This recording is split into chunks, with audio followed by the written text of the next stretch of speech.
the first time we've seen you in 2021 here on the European Tour. So can you maybe begin by telling us about your goals? It's obviously a very big year in golf this year. So can you talk us through your goals for the season? Yes, without a doubt, it's a big year. A lot of big tournaments to be played, and obviously Ryder Cup and Olympics and majors, and Race to Dubai, FedEx Cup. So there's plenty to choose from. So I'm excited about it. Obviously, had a decent finish of the year last year before we got COVID, but excited to hopefully get started well here. Had a pretty decent week in first week in Hawaii. Second week was a little bit more up and down, but just hoping to have a couple good weeks here on the European Tour and head back to the US and keep the run going, I guess. The tournament on a golf course where you've performed very well over the years. Obviously, had your win there in 2017. So, is this the kind of place that can maybe spark your season early on? Yeah, for sure. There's no doubt about it. It's a course that I enjoy. It's a course that I like playing, and I've done well in the past. So it definitely can help.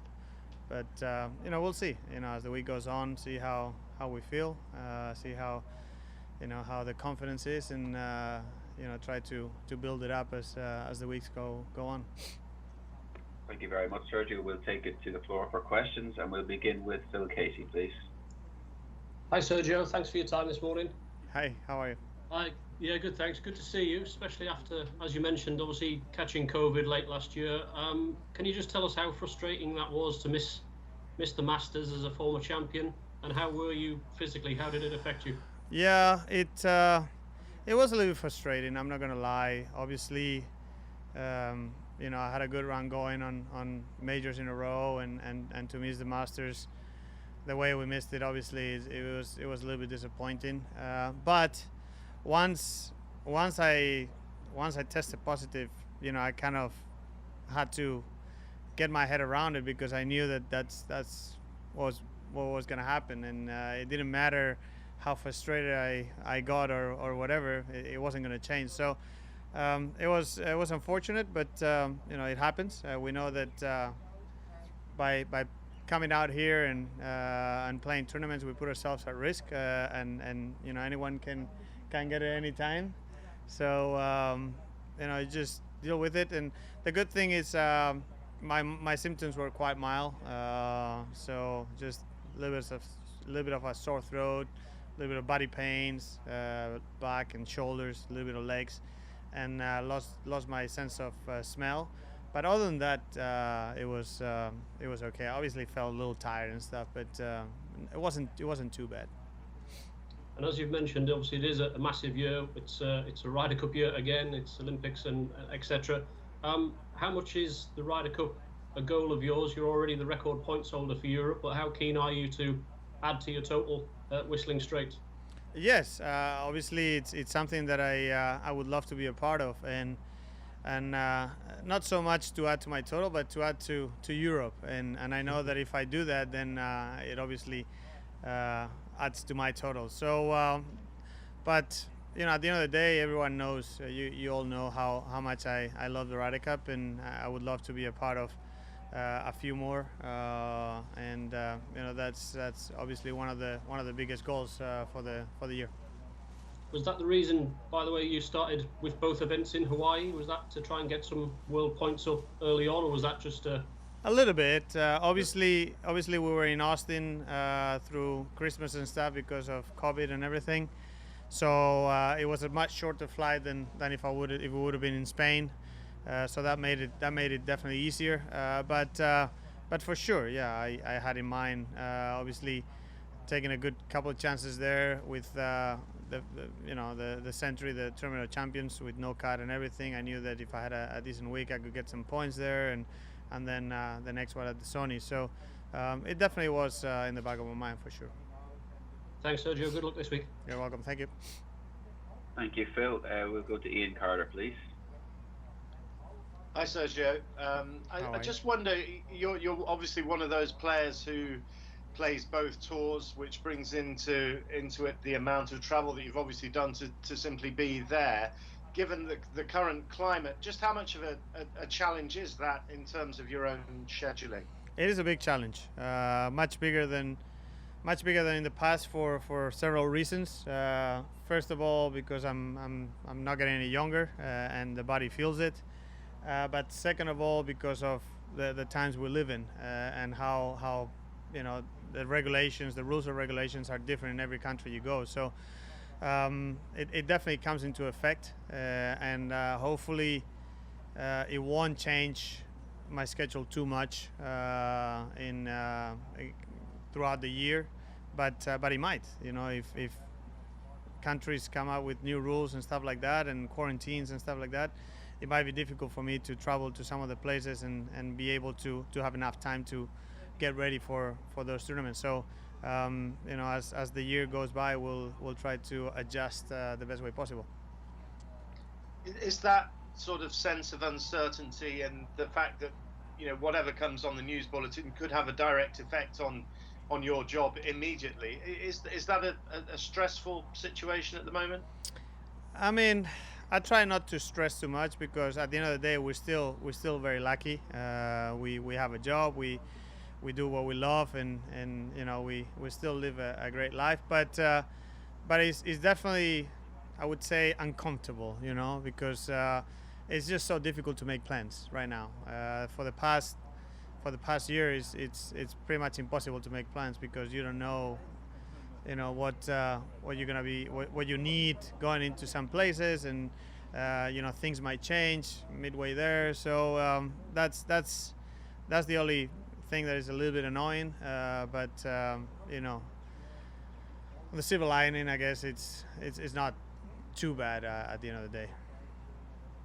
And just a final thought. I mean, obviously you're based in America. What's the situation as far as kind of you players are concerned, in terms of where you sit in a queue for a vaccine and that sort of thing? Because obviously that's seemingly the way out of things. Yeah, I mean, we're still based in Switzerland. Obviously we've been stuck in the US because of everything that's been going on. But yeah, there's no doubt that everybody's looking forward to vaccines and getting vaccinated and stuff. But it's, like I said, it's what it is. At the beginning I remember at the beginning of coming back from the break in March and April and beginning of June. I remember talking to Luke Donald, and he was totally right. He was like, if you don't want to get it at all, then you stay at home. But if you're coming out here, you know that there's a possibility you might get it at some point. So you just gotta realize that and kind of move on. So it's one of those things that at the end of the day, you can't really control it that much. You can control it a little bit, but not to the 100%, I guess.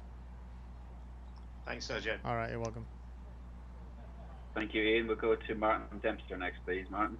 Hi, Sergio. Thanks for taking the time to do this. Pleasure. Colin, he was talking there a few minutes ago about the chemistry among the European players. He saw that the DP world at the end of last year. Obviously, we saw that again with the Angry Golfers video, Sergio. How important is that chemistry? You've always been part of that. Is it as big as some people make it out to be? Yeah, you're kind of cutting in and out, but I think I could make a little bit what you were asking. Yes, that chemistry is huge, and it's probably one of our biggest, strongest weapons when it comes down to Ryder Cup. But I think the most important thing about it is that it's a natural chemistry, because we don't really have to work hard for it. We enjoy each other's company. We get along well, and we love opening up for our partners, for our playing partner or something like that. So that obviously makes things a little bit easier for us to gel as much as possible when it comes down to that week. And just as a follow-up, as a fiery golfer yourself, were you disappointed you didn't make the Angry Golfers clip? I'm actually surprised that I didn't make it. I guess I've been quite calm for the last year and a half. So that probably helped me miss that spot. Thank you. Thank you, Martin. Do we have any more questions? I know John Hopkins. Did you want to ask a question? You've got your hand up there. Yes. So carry on, John. Sergio, good morning. Nice to talk to you. Hi, John. How are you? I'm very well. We've been watching the Tiger Woods documentary over here. It's just been aired. It has been aired in the States, I think, for a couple of weeks now. I'm wondering, A, whether you've seen it, and B, if you have, what you thought of it. Well, I haven't seen it. Unfortunately, I haven't seen it yet. I'm sure that I will watch it at some point.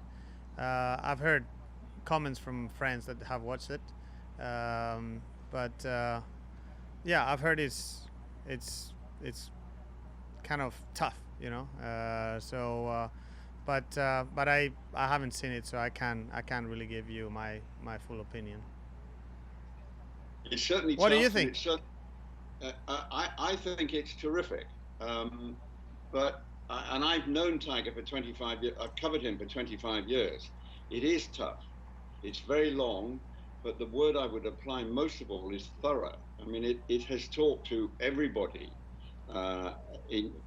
who it has any kind of significant role in his life, and it is very tough. But it certainly answers a lot of questions that people have. I'm struck by. I'd have thought that you players would have wanted to see it because of its notoriety and because it's who it is. You seem interested, but not that anxious. Yeah, I mean, I am interested for sure, but it's not like. I mean, to be totally honest, it's not like a must see right now for me. You know, I obviously when I have a little bit of time and stuff, I'll definitely watch it because I think it's interesting, and obviously to have a documentary about arguably the best player we've ever had in our sport. Obviously, it's always interesting, but you know, it's I'm not rushing into it. So I know it's going to be there, so I'll have plenty of time to watch it, I guess. Apart from what the players other people have said about it being tough, what else have they said to you about it? No, I mean, not that much. I just, like I said, a couple of friends of mine have seen it, and they just said that, you know, some of the parts were a little bit of an eye opener, I guess. But yeah, but I, you know, I would love to give you more about it, but I can't because I haven't. I'd love to tell you what I think about it, but I haven't watched it yet. I'll come and find you when I see you next and ask you if you've seen it by then. Perfect. There you go. Very nice to talk to you. Thank you. Thank you, John. Thank you, John. I don't see any more hands up. So, Sergio, thank you very much for your time. All right. Have a great week. Thank you. Take care, guys. Thank you.